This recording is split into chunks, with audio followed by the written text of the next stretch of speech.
Hi there. Welcome to shockingly another episode of Into the Fog. Into the Fog, a weekly episodic Dead by Daylight podcast. And I say that weekly unironically because, boys, we back. Dan, we back? We back up in this bitch. We back up in this bitch. Not a family-friendly podcast. Yo, if you don't know who I am already, I am Running Man, full-time content creator, twitch.tv/runningman. I stream 6 days a week. I start at 6 a.m. Pacific Standard Time. I play killer in Dead by Daylight, killer requests, mix in some other asymmetric variety, but my bread and butter is playing your ass killer builds and trying to do the best I can. Dan, can you tell people about you, who you are, what you're about? Survivor main, flashlight main, object of obsession main, dude, teabagging main, memer. So Dan's leaving out some important facts. He's a nighttime streamer now. He starts at That's true facts. midnight central. This man is dominating the night.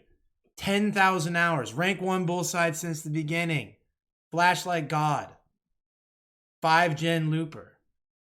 Guys, I got. Anyways, we are Into the Fog podcast. Dan is your survivor perspective, who plays a fair amount of killer. I'm your killer perspective, who plays a fair amount of survivor. We like to be unbiased. We like to be objective. We like to talk about what's going on in our favorite game. We like to field questions from you guys. Should you feel like asking us questions? We've been gone for a while, but we back. All right, so we got a little bit to discuss today. Some really relevant stuff. Mid-chapter patch just hit April 27th. And we're going to talk a little bit about the patch. We're going to talk about some leaks that have happened that are leading people to believe that crossplay, full crossplay between console and PC is on the horizon. We're going to discuss a little bit about the future vision of the podcast. We're going to take questions, and then we're going to get the fuck out of here and let you guys enjoy the rest of your days. So, all right. Dan, let's talk about the patch, dude. So they changed a lot of loops in the patch. They also made it so generators go slower the more survivors that are on the gen. And I believe there was one. They made maps smaller, which I don't see, like, it doesn't feel like they're that much smaller. Dude, have you noticed that much of a difference between these maps? You know, that's funny that you bring that up because no, I really don't. I'm kind of almost glad we took a while to record the podcast because it gave us both a lot of time to play the new patch and to really get a chance to test out the new maps. And I don't know if it's just, I don't know, I can't put my finger on it, why it really doesn't feel any different to me. I mean, obviously some of the windows have changed. The God window on Ironworks of Misery is now a door. Torment Creek, they got the window in the silo is now a door, right? They added a door. Rancid Abattoir, they added a door to the slaughterhouse. Fractured Cow Shed, they added a door. I mean, you guys are hearing a lot of doors were added in the patch, right? Thompson House, they added a drop down from the second floor, and now there's a window vault from the top, which was one of the most fun things I've ever done in my entire life. I was playing on the PTV, I was playing Survivor, and I literally just kept vaulting that window and dropping down over and over again. The nurse could not figure out what the fuck I was doing. And like they were clearly like not in the mood to meet. Anyways, it was a good time. You probably had to be there. I think it was what I was gonna say is I was actually there for that. What I was gonna say was the vaults feel way smoother, like so much more smooth. Like when I play killer, I feel like I don't get as many hits. Yeah, let's stay on maps for now, and we'll definitely talk about the smoothness of vaults because that's like the hugest thing I think to take out of this patch. But we'll talking maps a little bit more. I wanted to ask you, Dan, as a survivor main, have you noticed in the notes it says added safety to the Combine Harvester's vault, preventing a strong alternative path? Do you know what that means? Do you have any idea what that's about? I honestly don't. It feels exactly the same to me. To be real. Okay, cool. Because I've definitely experienced the Combine Harvesters since the patch, and definitely feel like nothing is changed. Now I'm not saying like this is a snap impression, right?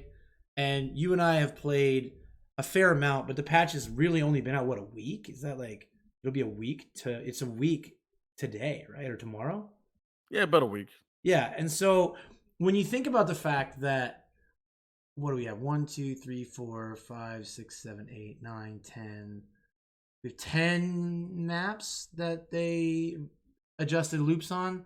We have 1, 2, 3, 4, 5 maps that they did level design quality of life fix. We have 1, 2, 3, 4, 5, 6, 7, 8 maps that were tile spacing and map size were changed. Like, there's been so many changes. I feel like in time, it'd be so much nicer if we could see the stats. Like, if we knew. Because, like, it's so easy for us, and I feel like our community is guilty, just as any gaming community is guilty of living within that vacuum where they're like, my experiences are everyone's experiences, and like, this is the only thing, you know, that I base my view and my opinion on. Whereas you have, I mean, God, what is it? We're up to 30 or 40,000 concurrent players most days, right? It's a lot of. I think at one point it was at 50,000 on it, dude. It's going crazy high, dude. Right. So if you have that many people playing, there are going to be an assortment of skill levels, experience levels, and people are going to have varied experiences. And so, you know, we play within a pretty small vacuum of people that have played this game for 5, 6, 7,000 hours, and like we play a ton of hours. We play specific hours every day. I don't know. It's just like, I feel like it's going to have to be a wait and see as far as the maps. I mean, I haven't noticed anything real earth shaking. It feels like what happens to me is I either go in and I kick their ass as killer. I kick the 4-man's ass, or I go in and then the 4-man kicks my ass, which is kind of how it felt before.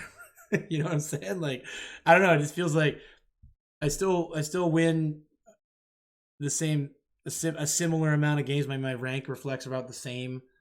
You know, they still come up against teams that the gens seem to go like almost instantly. But I mean, 90% of the time I can identify why that happens based on personal play style. I don't know if we'll talk about the perk changes, right? So, and then you mentioned earlier, Dan, what is it? They reduced effectiveness of survivors teaming up on gens by what, like 5% or something? I think it was 5%. I think it was like, if I'm not mistaken, I'm pretty sure it was like 5% for 2, then 10% for 3. Was it which one? Then Yeah. like 50% for 4. Okay, I'm looking at the notes. It looks like repair speed efficiency debuff for each survivor working on a gen has been increased to 15. So they get a 15% debuff.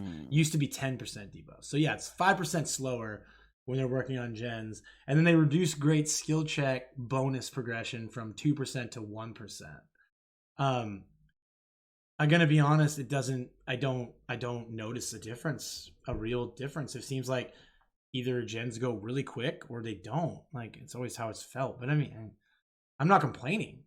You know, I'm just saying, like, people were pretty worried about the changes, and to me, things feel. Now, you were mentioning to me though, we were talking off stream recently. You were mentioning something about a lot of maps that seem to have some added dead zones though. Oh yeah, 100%. Like, it just seems like there's like the some of the tiles of some of these maps, none of them come to my mind exactly, but I feel like 30, like some of them just like 30% reduced in like tiles that you can actually loop for some of these maps. Like, it feels like there's just not. I know I was playing on the plague map, and a lot of these tiles were like, they were like shortened. It looked really interesting to me. You know, honestly, now that you think of it, I know you mention it. You're talking about the plagues map. Yeah, I also played a match on the plagues map where somebody went really pallet heavy in the early game, and then like by late game there was so many dead zones. Like, it felt like I was like, the game was effortless once I got to a certain point. And so I wonder, that's something to pay attention to. So if Temple of Purgation, because they made the map smaller and added more distance between maze tiles, that's in the notes for Temple of Purgation. So I don't know, maybe I don't know. We'll see how it plays out. You know, I'll see if I feel like I should probably like start paying attention to my performance map to map over map just to get a better idea. But I mean, I don't think it's a terrible thing. That map was massive before the rework. It was like, awful. It was massive, dude. Like, it was very, very uncomfortable to play as killer. So, I mean, if there's a few dead zones now, maybe that's not a terrible thing, but I don't know. I feel like with the map changes, the thing is, and I said this before, and I'll keep saying it. I say it on stream all the time. Is like, it's probably too early for anybody to have a really like strong opinion, because how often have you played Temple of Purgation? I've played like twice, maybe. I still have yet to play Mount Ormond as killer that I can remember. You know, I haven't played. What is that? What is the map that everybody hates, that survivors hate on Macmillan? Shelter Woods. I haven't played Shelter Woods yet. Oh, Shelter Woods. Yeah, actually, I haven't played that one either.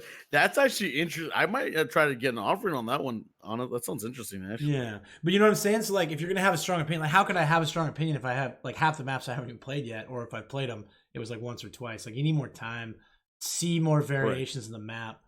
But I'd say for right now, this is my official stance on the map changes is it wasn't huge. Like, there hasn't been a huge change to me. Like, I don't see a huge change. I think that it's going to be like a little nuance type thing, and we'll just need to give it more time to see which maps may need further tweaking and which maps are good to go.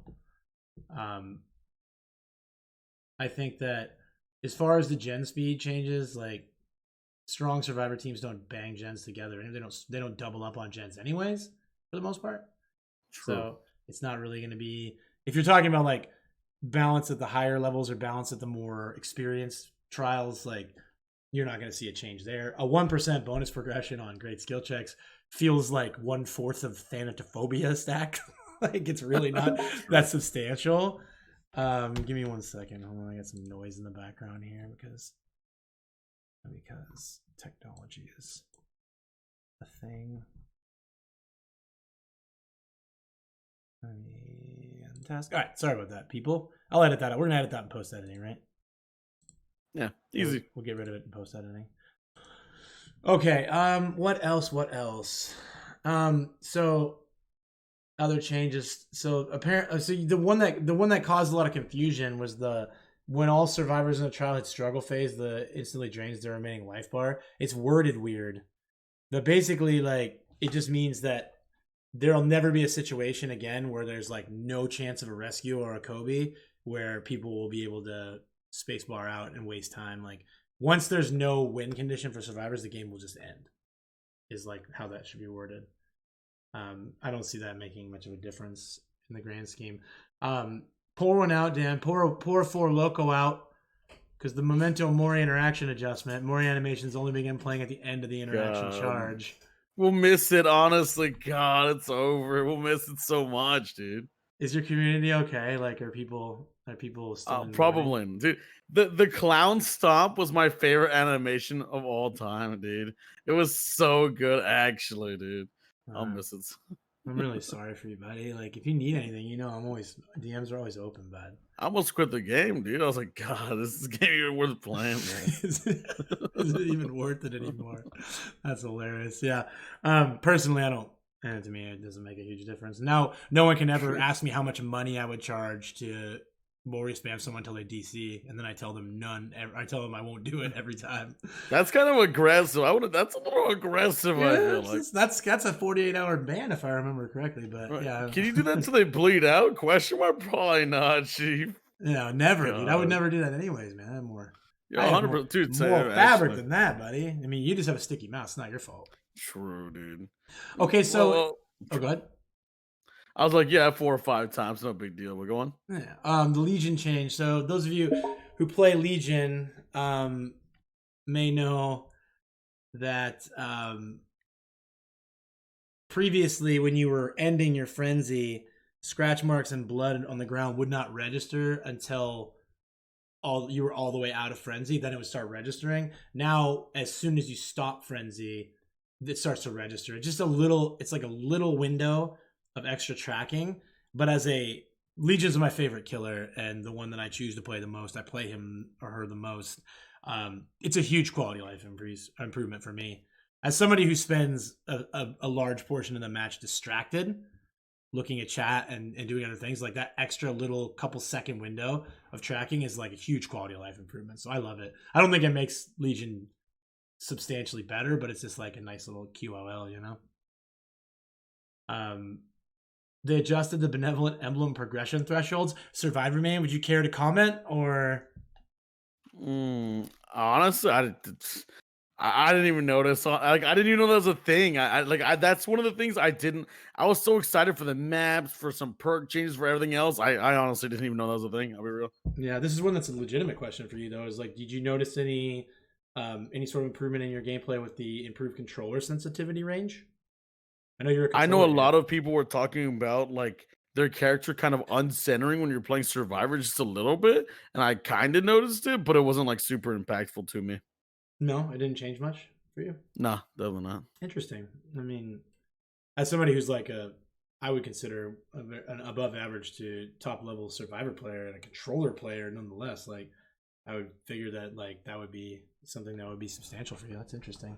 It might be because I don't play at the highest sensitivity. I still only play at 50%, which they doubled the sensitivity for Survivor. So I guess if people are like, we're already playing at 100%, now it should feel like they're playing at 200%. If you're playing at 50, that should be like 100. So maybe if I would up my sensitivity, I would notice it more. But since I don't, that's probably why I don't. So at the top end, it probably makes more of a difference than where it's at now. That actually makes a lot of sense because I've seen a lot of Survivor players like bug out about it when they're using their DPIs. You know, they're going for their cool 360s and whatnot. And they're going for this and that.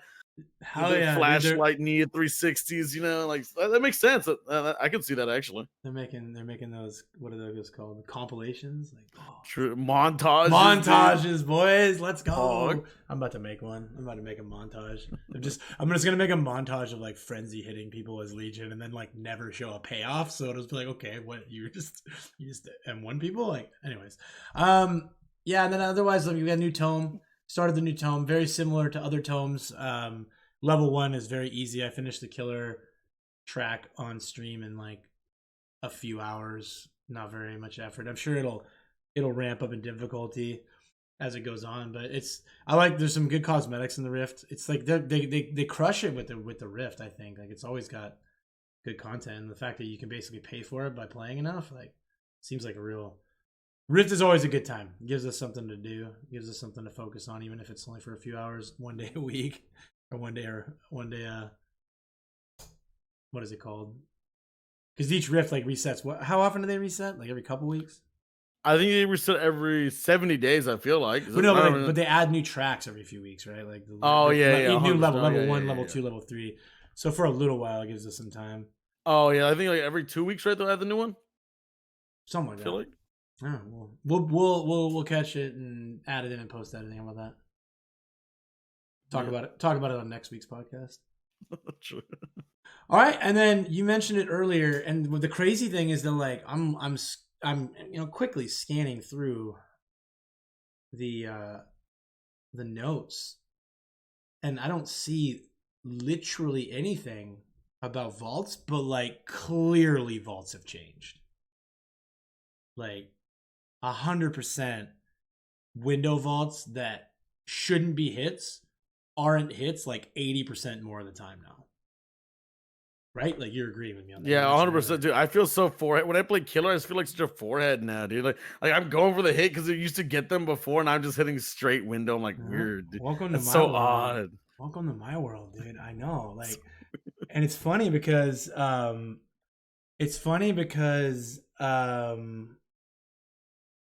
like I always have been, I've always been so objective as a killer player, and I would always be like, dude, I shouldn't have got that hit. Like, that was bullshit. I'll always call it out.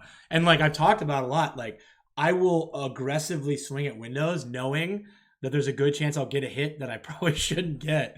And now I swear, like on hand on a stack of Bibles, I swear I'll swing at a window and knock it down. I'm like, good. I'm glad I didn't get that. I shouldn't have got that. That would have been bullshit. Like every single time, like, okay, good. This is good. Like, so they're really tightened up, and that's awesome. That's something that I think the game has needed for a while. Is for window hits to be. I know of people, prominent people, who have played thousands and thousands of hours of the game, who have like left because they're tired of getting hit on windows that they like clearly made in time, right? And so I don't know if it just is all part of their like streamlining process, because they've been messing with Survivor movement for the last couple patches, right? Like the doctor. Oh yeah, they actually have the doctor patch. Like they kind of broke it in the PTP and they had to refix it before they released it. Right? I'm so curious. They're definitely tweaking it a lot. I'm curious to see where they go with it. Actually, It's interesting. Yeah. I'm wondering, I mean, if there's any number of reasons why they could be doing it, but I think it's great. I think it's great. I'm like I said, if you're upset you're not getting as many window hits as a killer, like you shouldn't have been getting those hits for the last 6 months, 10 months, however long it's been, right? But we will continue to monitor window hits. I haven't noticed anything with pallets. Like I think pallet hits are still at the mercy of ping at this point. I know I don't get a lot. I haven't gotten a lot of pallet hits for a long time, ever since I upgraded to gigabit internet. But I don't know if have you noticed anything with pallet hits at all? Like have they tightened up at all, like the window hits, or? They seem exactly the same. Like Exactly the same? they've always seemed pretty clean. I know whenever I play killer, like you said, I try to swing through the pallet, I won't get the hit. But when they try to hit me through the pallet, they get it like half the time. I'm like, weird. Yeah, it's definitely weird, champ. Weird. All right, cool. So that seems to be our thoughts on the patch. I know we're really exciting and cutting edge, and we say really controversial things, but I feel like our official stance is wait and see. I mean, it's impossible to be completely objectively certain about the map changes unless you've played the maps substantially, and nobody has at this point. Like, I mean, I guess maybe some people that play 20 hours a day maybe, but like most of us who don't only play DBD 20 hours a day haven't really had a chance to experience the maps individually enough to know like which ones are good and bad. So I feel by the time we get to the next chapter patch, we should have a better idea of how maps are and which ones need some more tweaking. So, do you agree with that? Yeah, 100% agree with that. Cool. And then, yeah, shout out if there's any devs listening. Shout out to the devs for tightening up window hits because they're a lot cleaner and it makes it a much more enjoyable experience for survivors. I've always wanted just consistency, and if I'm consistently missing those window hits, I'll stop swinging them. So it's good. I have no complaints.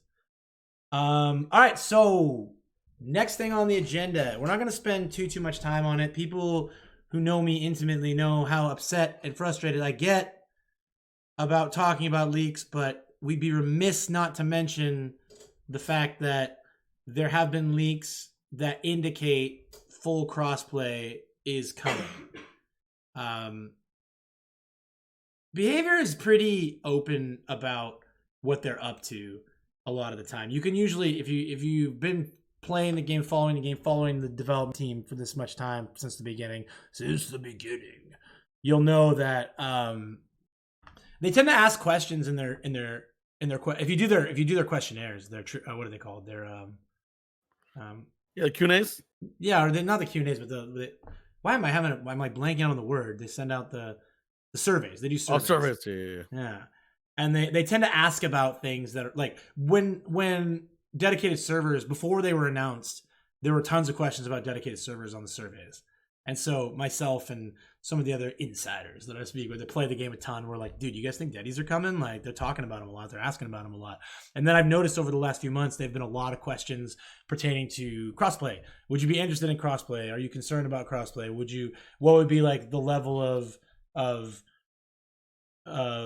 desire to be able to have your save file cross over to different platforms? There was all kinds of questions about crossplay. God, so much do I want that. I want that so bad, honestly. Right? Yeah. So we all kind of had an inkling the crossplay, and then once they announced crossplay with Microsoft Store, it's like, yeah, okay, maybe now obviously they've got the elements in place to do it with multi-platforms. And then there were those situations where you saw screenshots of Angry Pug in a lobby with a PlayStation player, or Scott Jund in a lobby with a PlayStation player, and it's like, okay, I feel like they've got some stuff going on in the background here. And now we're seeing a crossplay leak, like an actual game code leak, quote unquote. And now, of course, I put like 0.1% stock in leaks like that, but at the same time, we have all these other indicators that crossplay is on the way that, like, I don't think it's without merit to discuss.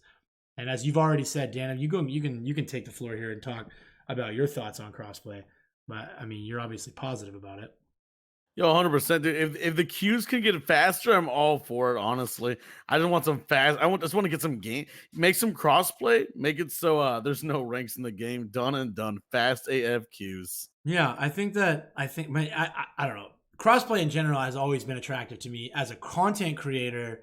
The ability to get your entire community together. Community days are so much easier if you don't have to have 4. And I'm one of those guys. I literally play on 4 platforms. I have it for PC, Xbox, PlayStation, and Switch. I have substantial time on the other platforms. But most people in content, most people in general don't have that kind of time, money, energy. They don't invest like that. And so to be able, and you know, I've said this about like Fortnite since the beginning. The reason why Fortnite is so big is because it's free and literally everybody can play together. I can play with my friend on PC on my phone. I can play with my friend on Xbox on my PlayStation. Like everybody can play together. And that just like people are social. Like especially in this like quarantine lockdown day and age, people are socializing from home. People are socializing in online gaming, and the ability to circumvent like platform issues is so amazing. Like I'm an Xbox guy, you're a PlayStation guy. We can play together. That's amazing. I'm on PC. My kids are on PlayStation. I can play with them. Like it's so tight. And then like if it was a hyper competitive game, I can see some of the concerns being more valid. I know that there are people that are afraid that PC killers are going to struggle, or sorry, console killers are going to struggle against PC survivors. Because they have to use a controller and because of the frame issues. But honestly, like percentage wise, like how much of an impact is that going to have on the overall community? I don't know. I think that a lot of people are underestimating the skill of PC or console killer players with controllers. I mean, I know of some phenomenal killer players on PC that use a controller. So I don't know. We'll have to wait and see. If they, I don't hate the idea of them allowing console killers to opt out of receiving games with PC players, though. If that's what they really want to do, people are that worried about it. Let them opt out. But I think that people are deluding themselves. They think that the competitive balance is that there's that much of a girth of a gap in the competitive balance. Oh, there's no way that these guys could play with us. God tier play. Like, come on. Who the fuck? Who are you? A console pleb could never take me on a PC. Settle down, Shroud. Okay, like we're fucking in your 400 hours, like with your Swift, dude. Like, settle down, dude. It's gonna be all right. It's gonna be okay. The little buds on PC or little buds on console. Some dude was in my chat like 2 words: console nurse, and I was like, dude, console nurses can't kill console survivors. So like, it means nothing. If you play console and nurse, you probably hate yourself or are like one of 3 people on Earth that can do it. So. You know, we're not going to not do crossplay because of the 3 people that play console nurse, but I'm sorry. Oh my God. Console nurse. I can't believe those words were ever said. Spoken on a live stream. I had to react and respond to that without being rude. You know how hard that was? Don't tell me streaming's not a hard job. So yeah, I would have like flinched so hard at those words. Console nurse? Question mark? What's going on? So that's one of those times you're so stoked you have a face rig because you don't have to worry about your jaw dropping and your eyes real, dude. Real life, dude. Yeah. So God. I don't know. We're seeing all the indications that crossplay's coming. I'm excited about it. Anything that improves wait times, queue times. They've already talked about adjusting the way ranks work and building in sort of an internal MMR, which is like a loose matchmaker. I mean, all these are things that tell me that within the next patch or 2, we should have much better matchmaking, which is what everybody, I think, really wants.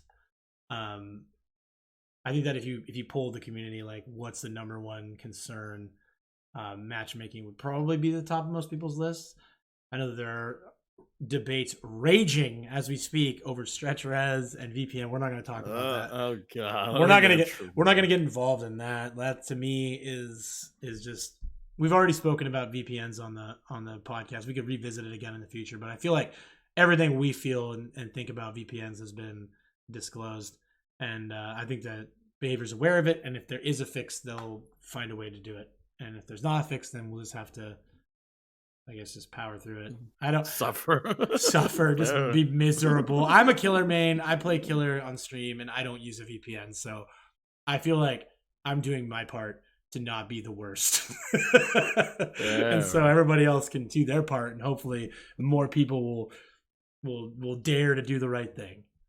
but we'll see. All right, so our last discussion topic, and then we'll get out of your hair. We just wanted to talk a little bit about the future vision for the podcast. You guys know we were MIA for a while, and we're sorry about that.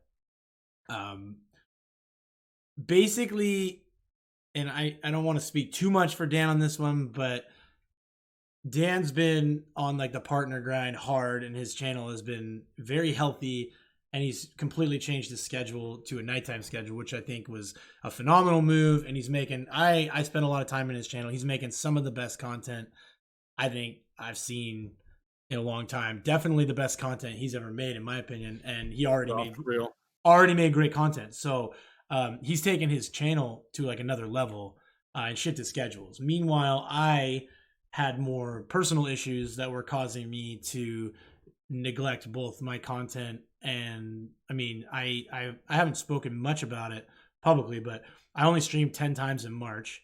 I got sick. I traveled, and then I got sick, and then all the, having to work out co-parenting through a shelter in place. There's a lot going on in my personal life. So I streamed 10 times in March and like 15 times in April. I had 2 months in a row where, and the second half of April, I was on fire again. I'm back. I'm on schedule. I'm doing great. But like, basically, we just like we had just started this project and we got it going for about a month, and then we kind of just let it slide. Like it was no longer either one of ours radars as like something that we're going to make a priority.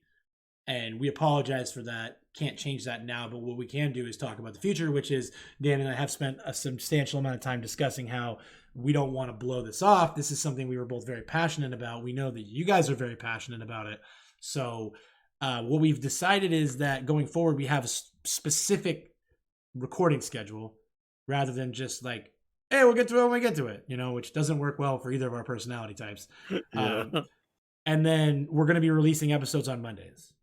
And we're going to be recording a 2-man podcast, and we will have guests, but we're going to free ourselves. There were more than one time that we could have recorded, but we like didn't have a guest, and we were like, okay, well, let's try to figure out a guest. And then like it sort of just fell apart. And so giving ourselves the option to just like we did today, record just the two of us, discuss things, if we can find a good guest and we can match up schedules and do it, awesome. We'd love to have guests. If you're listening and you're interested in being a guest, we'd love to talk to you publicly. But we're going to have two things. First of all, you're going to have to work around our schedule. And we're going to have, and again, it's not going to be an every weekend thing just because like we can't commit to that. And like, that might sound like rude to say, like you guys are going to work around our schedule. But the reality is like Dan and I are already facing off on like completely opposite stream schedules now. He's at night, I'm in the morning. Like he ends his stream right around the time I'm starting mine. When the time I'm ending my stream, like he's probably sleeping or like he's got a life as well, right? So it's like we're already having like a very small window that he and I can meet up together, and then trying to like accommodate a third person was just like too daunting of a task. So for the time being, there may be an assortment of 2-man podcasts. But if Dan and I aren't enough for you, then you could just leave then. If you can't have us at our worst, you can't have us at our best, dude. Yeah, that reminds me so much of this situation at this diner where a guitar fell off the wall, and on the back it actually said what you just said. So if you can't handle us at our worst, then you can't get us at our best or some shit, I think. 100%. I remember that. I remember that, dude. So the future vision for the podcast is basically what we do now. It's gonna be discussion based, episodic, week to week. We're gonna talk about things that are happening in the DVD community. Some weeks are going to be a little lighter on content, which means we were holding ourselves to a 45-minute to 60-minute podcast before. Now we've decided like there's going to be some weeks that are just going to be shorter if we don't have as much to talk about. There's going to be weeks where, you guys play the game like we do. Like sometimes we get into content dead zones where, what are we going to talk about? I guess we could like review cosmetics that come out. I don't know. Otherwise, like there's really not a lot of content to talk about sometimes. And so we'll still do a podcast. There's always interesting stuff, and you guys can help us in that department. You guys can help us by emailing us questions and topic ideas, because that is like a boon to our content. Like we're able to take your vision and turn it into content, hopefully. So if you guys have topic ideas, questions, comments, concerns, insults, you want to send us memes, whatever, into the fogpodcast@gmail.com. Send them to us. We would love to discuss whatever's on your mind, little bud. Okay? Cool, Dan. Cool. You got anything Yeah, else? everything's You got cool. anything else on Vision? I feel like the one thing I want to say is I want to give behavior a lot of credit because in theory I thought this patch was going to be very killer sided, but the fact that they changed window vaults and they even buffed prove thyself, I feel like they're really good at like this was such a good 50-50 patch. Like they tried to give both sides a little bit of something, dude. And that was really good on their part. And I like that a lot. I can agree with that 100%. That's great. You know, I told you something.